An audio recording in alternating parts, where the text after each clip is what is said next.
बहिनिया केने बुता पिठोले आई नवरात घर माई के बुलौले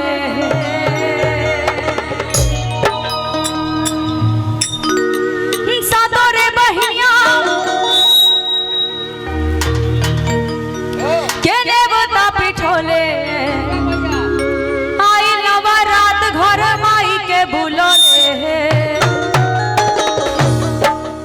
हमको सब पता है।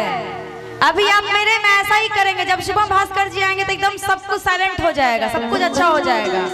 हमको सब पता है, सारा डिस्टरबेंस मेरे में ही होने वाला है।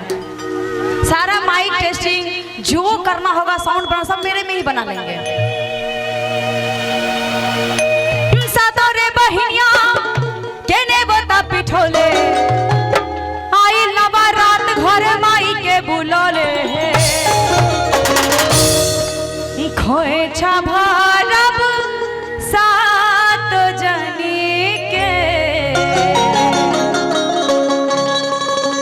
खोएछा भरब सात जनी के पूजब चरनिया के खोएछा भरब सात जनी के पूजब चरनिया के सातोरे बहिनिया केने बता पिठोले आई नवरात घर माई के बुलौले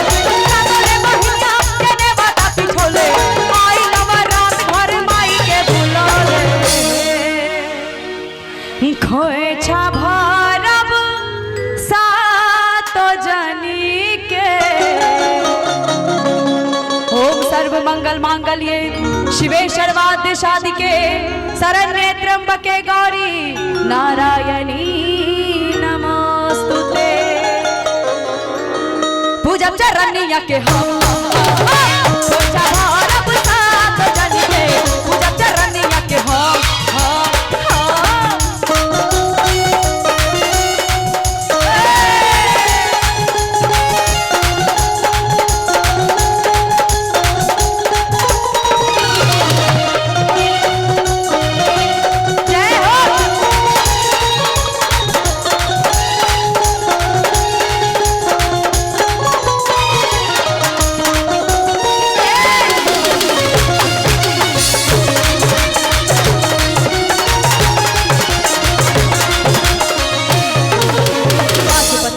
बापे 5 गो सुपरिया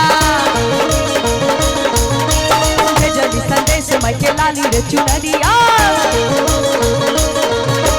5 पत्ता पाना बापे 5 गो सुपरिया भेजली संदेश माई के लाली रे चुनरिया लक्ष्मी काली गायत्री सरस्वती शीतला सावित्री सातोरे बहिनिया लाली लगौले आई नवरात घर माई के बुलौले सातोरे बहिनिया लाली लगौले आई नवरात घर माई के बुलौले खोएछा भरब सात जनी के। प्रेम से बोलिए मैया भवानी की, जगत जननी माता की। पूजब चरनिया के